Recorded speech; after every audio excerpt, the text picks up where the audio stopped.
Autolite and its 96,000 dealers present Suspense.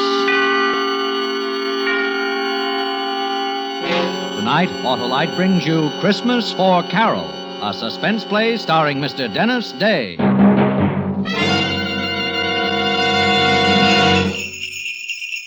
Hey, Hap. Well, hello, Santa. Why, it's Wilcox. Now, what are you doing in that costume, Harlow? Going to a Christmas party, Hap. Oh, what's in the sack? Why, a load of merry motoring. In this box, I've got smoother performance, you see? Ignition-engineered Autolite spark plugs. Sure, and when you replace worn-out spark plugs with these new Bantam beauties, your car will perform smoother than Santa skidding down a slippery chimney. And what's in this box, Harlow? Fast starts, Hap. Well, these are ignition-engineered Autolite spark plugs, too. You bet. And they're unmatched for quick starts because they're designed by the same Autolite engineers who designed the coil, distributor, and all the other important parts of the complete ignition system for many leading makes of our finest cars. That's why ignition-engineered Autolite spark plugs work as a team with your car's ignition system. And that's why they're world-famous for quality and dependability. And I suppose you're giving gas savings in the third box, eh, Harlow? You guessed it, Hap. So, friends, have your Autolite spark plug dealer replace worn-out spark plugs with ignition-engineered Autolite spark plugs. Choose either the standard or resistor type. And remember, you're always right with Autolite. And now, with Christmas for Carole and the performance of Dennis Day, Autolite hopes once again to keep you in suspense.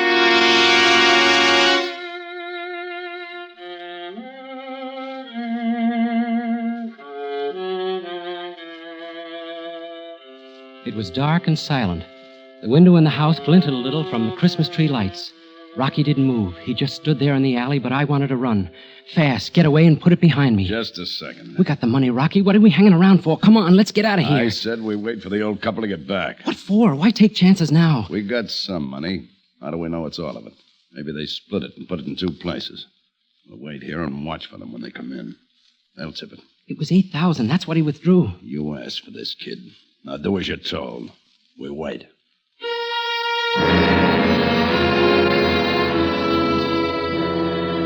I couldn't help being scared.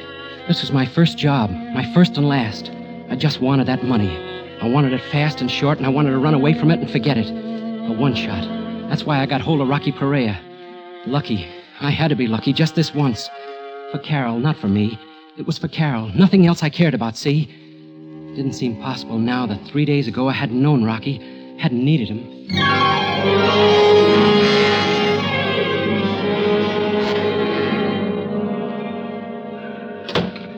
What is it, Doctor? How about the baby? Your wife must remain in bed. Serious? No, not serious, but she's got to stay flat on her back. A nurse. You should have a nurse with her all the time. Oh, but it's 2 months away, Doctor. It's just a question of keeping her relaxed and quiet, not letting her do any work around the house, lift things, or even walk. Okay, Doctor. And she'll be all right? There's one other thing. She was quite worried when I told her about the nurse. I got the feeling she's well afraid to have the baby. Afraid? Not for herself. I can't put my finger on it, but it's having a detrimental effect on her condition, and... I know what it is, Doctor. Money. Oh, I see. Well, it might not be easy finding a nurse. Only 4 days till Christmas. I'll get one, Doctor. Thanks. I'll call you this evening. Yeah. Thanks again, Doctor.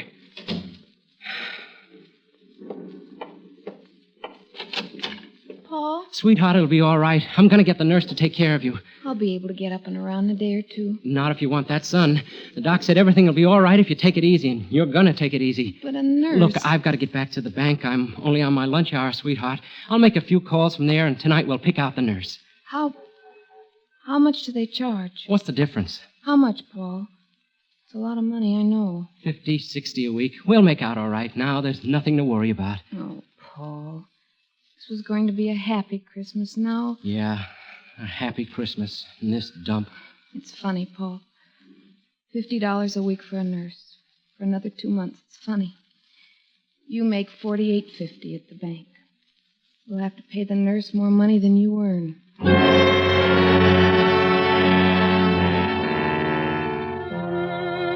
Yeah, more money than I earn. You know how it is being a bank teller? Feeling, seeing, handling money, taking in money, paying it out. When I went back to work, I was seeing it for the first time with something more than a detached feeling. Thinking, I need this money, I need this money, I need this money. How I need this money. For Carole and the baby. It was almost 3 o'clock when Eddie the bookie came in. Hi, Paul. Good day yesterday. And big action in a few days. Santa Anita opens. Yeah, people like to throw their money away. They throw it, I catch it. Eddie, could I see you later? You ready to make a deal? I want to talk to you. What time you through? 5 o'clock. Meet you outside at 5 o'clock.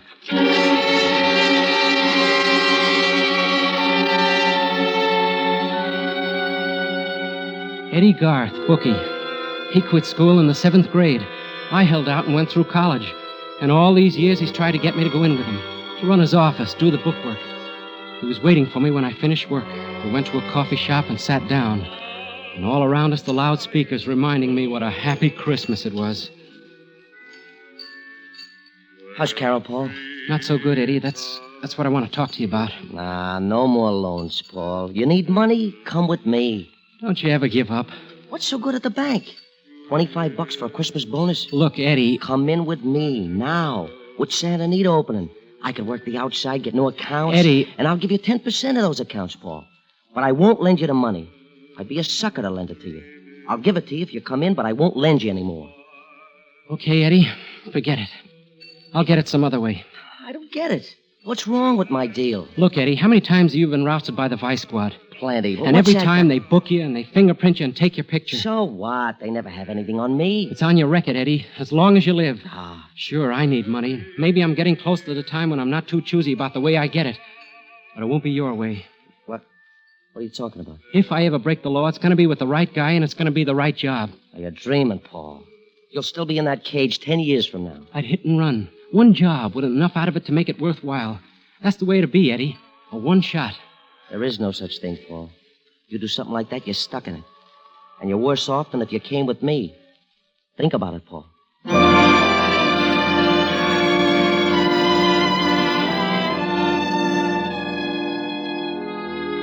Go home then and fix dinner for Carole, all the time thinking of the money and Carole and the baby and debts. The worry eating at me and thinking about what I'd said to Eddie. Then the next morning, old man Forbes made a withdrawal. The first he'd ever made. Hiya, son. What? Oh, hello, Mr. Forbes. I'm going to miss you, son. Seems like we're good friends after all these years. Miss me? Take a look at the slip. That's a lot of money. 12 years hard work. That's what that money means. But you're taking it all out? Yeah. And I quit my job today. Quit your job? Ada and me, we've been waiting a long time for this Christmas. We're moving out of the city. Oh? We've had our eye on a little farm. Now we can buy it. Even got the papers drawn up. Then you're leaving right away? About a week. But Ada don't know yet. I'm going to surprise her. Kind of a Christmas present. But it's not safe to keep so much cash on you, especially I if... got a perfect place to hide it, son. No one would think to look there. Besides, I figure I've worked too hard and too long to lose it now. Oh, no, son, it wouldn't happen. Wouldn't seem right somehow.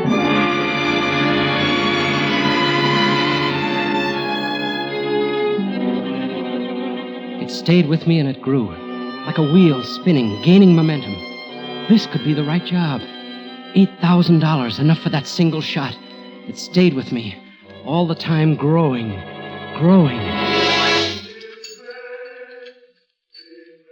Yeah, lunch is on me, Paul. If you change your mind. No, I called you, Eddie, because I need your help. What kind of help? Well, you can arrange for me to talk to someone. Maybe. Who is it? Rocky Perea. Rocky Perea? Are you kidding? You picked yourself the right guy, all right. The cops don't even know what he looks like.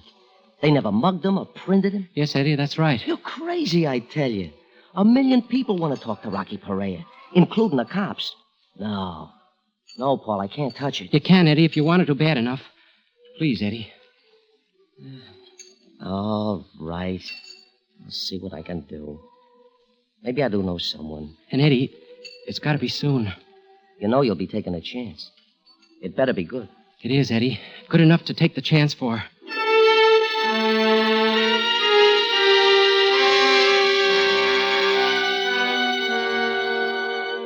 That was 2 days ago. And this morning, Eddie came through. A certain friend, Rocky's only outside contact, told him to keep an eye on a house on Hoover Street. Eddie gave me all the dope, what Rocky looked like, how he'd act, what to expect. And early this evening, I told Carole I was going out for a while, that I'd borrow the money from Eddie, and that we wouldn't have to worry about paying it back for a while. That's what I told her, but that wasn't the answer. The answer was at the house on Hoover with Rocky Perea.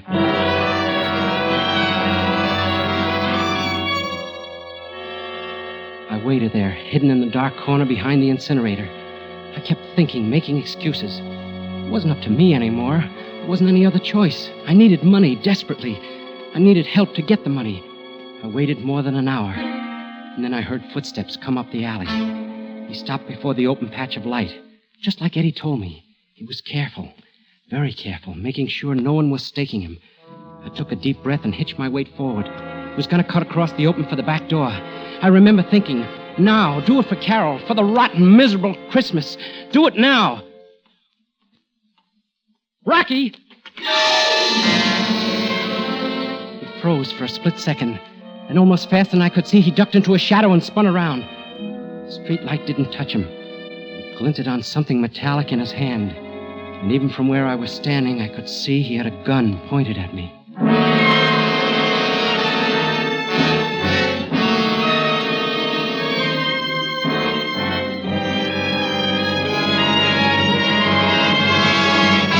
Autolite is bringing you Mr. Dennis Day in Christmas for Carole.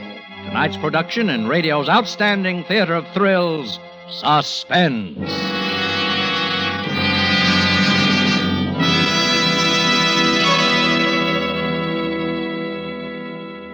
Say, Hap, are you going to the in-laws for Christmas? Yes, Harlow. That's rough. No, they're okay. Oh, I mean rough trip, unless you've replaced worn-out spark plugs with ignition-engineered Autolite spark plugs. They give your car sensationally smooth performance. I've heard of them, Harlow. Well, then you must know that they're designed by the same Autolite engineers who design complete ignition systems, used as original factory equipment on many leading makes of our finest cars.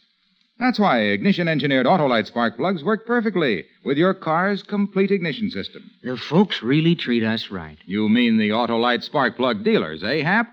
Well, they'll replace worn-out spark plugs with ignition-engineered Autolite spark plugs for smoother performance, quick starts, gas savings. After we visit them, we always find... Find what, Hap? that you're always right with Autolite, Harlow. And now, Autolite brings back to our Hollywood soundstage Mr. Dennis Day in Elliot Lewis's production of Christmas for Carole, a tale well calculated to keep you in suspense.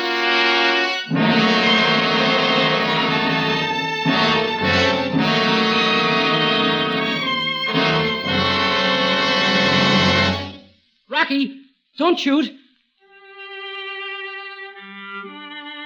was a good thing I'd said it. His gun was aiming front and center. He crouched there looking at me, his eyes flat and hard, then his voice deep and tight and deadly. Who are you? I'm not a cop, Rocky. Come close so I can see you better. Sure, Rocky. I just want to talk to you. You call me Rocky. You been talking to anyone? I've been watching you. I know you're Rocky Perea. You've been watching me? What for? You're wanted, Rocky, and you need money. Who are you? Where'd you come from? That doesn't matter, Rocky. This is a business deal. I figured it out very carefully. You need money, well, so do I. And I got a way to get it. Just like that, eh? And, Rocky, I'm not staying. This is a one-shot deal. A one-shot? There's no such thing. That's the way it's got to be. We do this job together and we're through. We never see each other again. I sure ain't gonna go looking for you. But you won't quit. Not if it comes off easy. I'll quit, Rocky. What's in this for me? Half. $4,000. Huh. Well, kid, you ain't dumb by any means, staking me out like this. Almost smart enough to be a copper. You got guts, too. Tell me, you got a family? There's no one to stop me. I have a job that doesn't pay enough. This'll raise my salary. You want this one haul, then it's back to your job, eh? Yeah. Is it a deal? What's the job? I have a car. I'll tell you on the way. If you go for it, okay. If not, we forget the whole thing. Okay, kid. I'll listen to it. Let's go driving.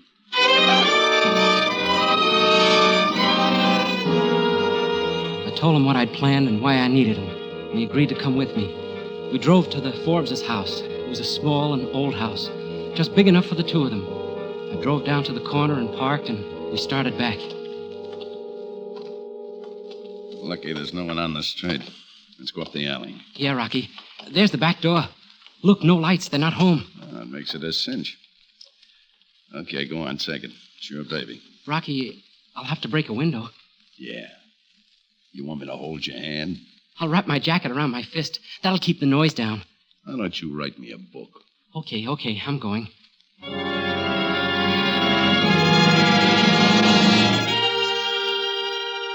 I was lucky. The side of the house was hidden from the street by a big tree, and there was light to see with from the Christmas tree in the living room. I wrapped the jacket around my knuckles, and with a short, sharp jab, broke through the window. It sounded like a cannon. The street being so quiet before, I was scared it would rouse the whole neighborhood. But like I said, I was lucky. I scrambled up the sill and dropped into the living room. I was pretty clumsy. I pulled out drawers, looked behind pictures, under cushions.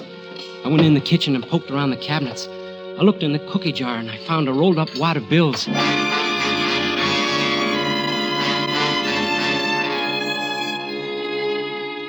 It was money, all right, but only $40. The old lady's secret treasure.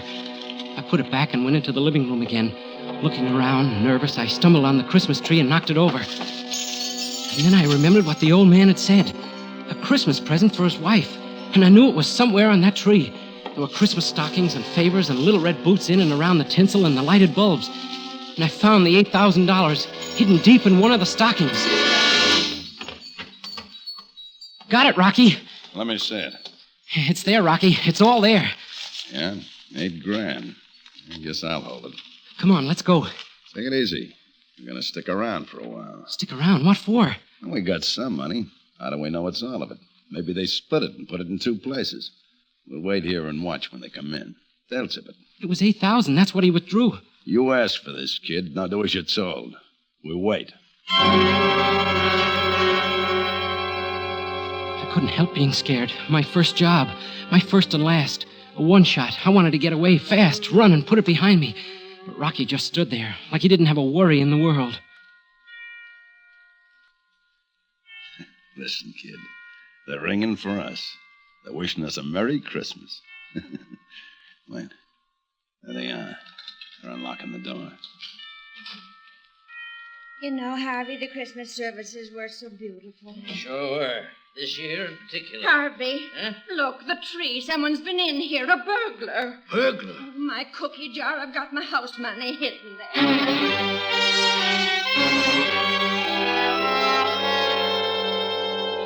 The old lady ran to the kitchen, but Forbes knew where to look, and he knew it was gone. Rocky was grinning, his face lit up like floodlights.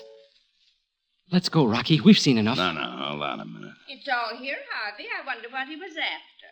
Ada, it's gone. All the money. All what money? $8,000. I took it all out of the bank. Ada, I quit my job. It was going to be a surprise. No. Every penny we had in the world. Oh, Harvey. All that money. No. It'll be all right, Ada. Oh, 12 years you worked so we could have something. Well, I can keep on working, Ada. I'll do it all over again. Oh, you can't work anymore. The doctor. Oh, what's a person to believe? You work so hard and we do without things for 12 long years. And for what? In 1 minute, some good-for-nothing hoodlum takes it all away from us.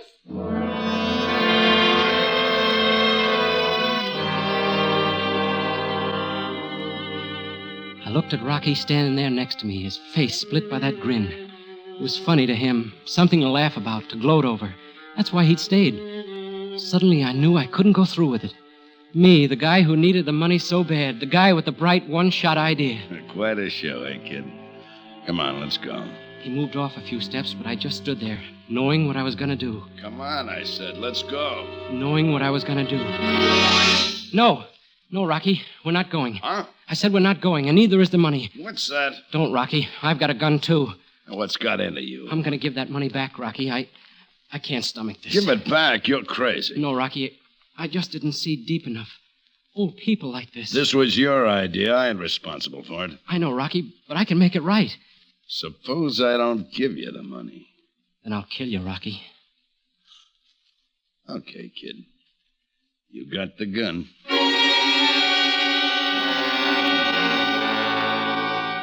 He gave me the money, all the hate showing in his eyes. I turned, started for the house. I gave him my back for a target. But he didn't use it. I knocked on the door. Yes, who? Paul, from the bank. I just had a fight with a guy, Mr. Forbes. Saw him jump from your window. I chased after him. Our window? You saw him? Yes, ma'am. I was walking past. I kind of figured he'd just finished robbing you. Well, did you catch him? Well, I couldn't hold on to him. He broke away, but not before I got this. Why, Harvey, the money. Yes. Oh, Paul, bless you. Oh, forget it. I'm only sorry I couldn't hold him. You say you fought with this burglar? Yes, he broke away before... We want to thank you, Paul. Forget it. I'll be going now. Oh, wait, Paul. We want to give you a reward. Oh, no. No, I don't want a reward. I'll have to be going.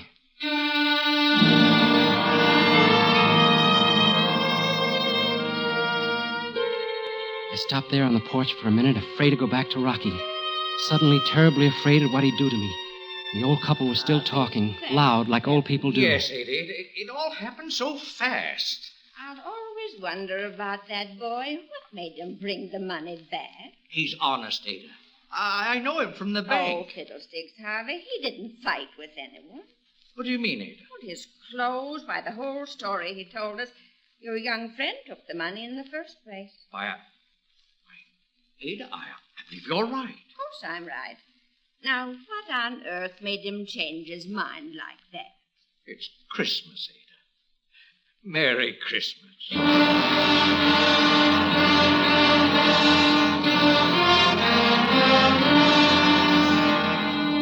She'd known. The old lady had known all along. And it didn't make any difference. Why, she'd even offered to give me a reward. Suddenly I felt something strange, like being clean inside. Like being able to see something that wasn't there before. And the tightness, the fear eased a little. Now, let's go, kid. The car. Rocky. You did what you wanted. You just forgot that half of that money was mine. Now move.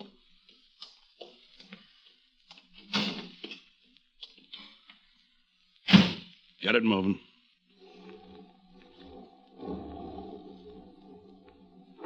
What was it you said? You need me, Rocky. You're hot. Rocky, I made a mistake. I want to team up with you, Rocky. You need money. I got away. I was wrong. Maybe the next job you won't get soft in the head. There's not going to be a next one, Rocky. I'm through. Through? You think I spent Christmas Eve with you because I like you? I'm out $4,000. I'm kid. sorry, Rocky, but there's not going to be a next time. You think so, huh? Stop the car. All right. But I'll never see it different, Rocky. I found out tonight. If it's not these old people, then it's someone else taking it just as hard. You sure? You sure it's not Christmas doing this? I'm sure. It's not for me, Rocky. Huh. You know, I'm kind of glad it turned out this way. You what? Well, you're through, ain't you? You're going back to your job. Yeah, Rocky, sure. Good. Then I figured it right. What? I didn't think you'd go through with it. Say, wait a minute. Yeah? You're not Rocky Perea. I said you were a smart kid. But the way you acted, so careful, sneaking in the alley and... Say, who are you? Weissman's the name. Police Lieutenant Richard Weissman, Gangster Squad. You're a cop? But where's Rocky? We picked him up this afternoon, kid. He had a couple of guys working with him, and I thought maybe you were one of them. Now I know different. A cop? I don't expect I'll run into you again, kid. So take care of yourself. And Merry Christmas.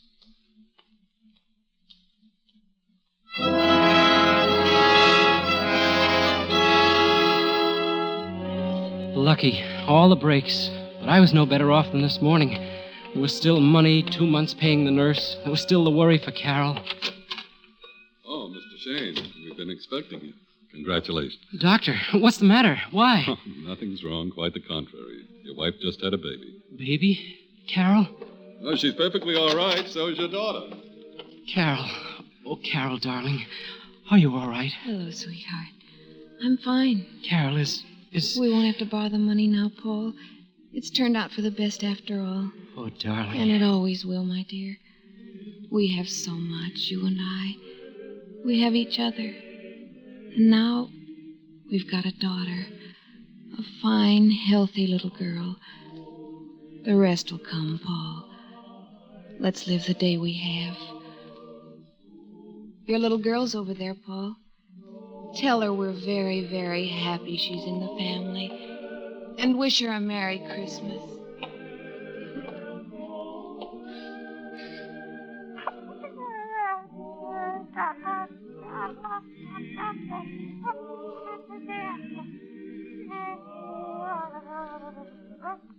The first Noel, the angel did say, was to certain poor shepherds in fields as they lay, in fields where they lay keeping their sheep on a cold winter's night that was so deep. Look, Carol, look. She's smiling.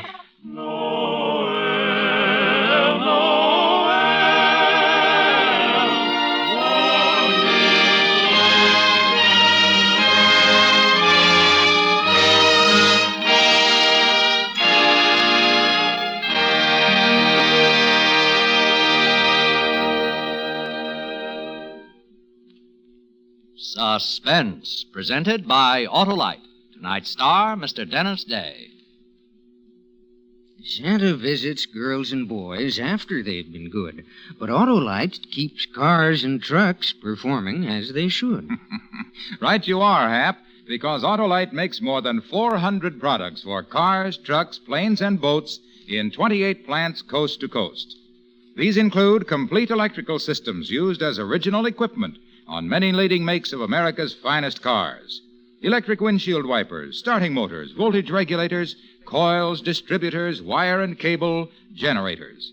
All engineered to fit together perfectly, work together perfectly because they're a perfect team. So, friends, don't accept electrical parts supposed to be as good. Ask for and insist on original factory parts at your neighborhood service station, car dealer, garage, or repair shop. And because all Autolite parts are original factory parts, you can be sure you're right, because you're always right with Autolite.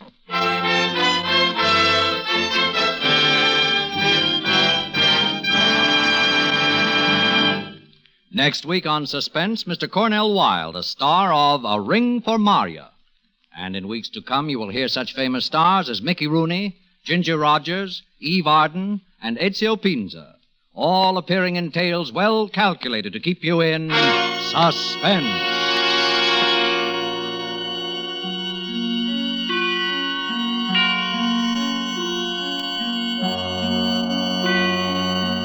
Suspense is produced and directed by Elliott Lewis, with music composed by Lucien Moraweck and conducted by Lud Gluskin. Christmas for Carole was written for Suspense by David Friedman. Dennis Day appears through arrangement with Colgate-Palmolive Peat Company and may be heard on his own program, A Day in the Life of Dennis Day. And remember, next week on Suspense, Mr. Cornell Wilde in A Ring for Maria.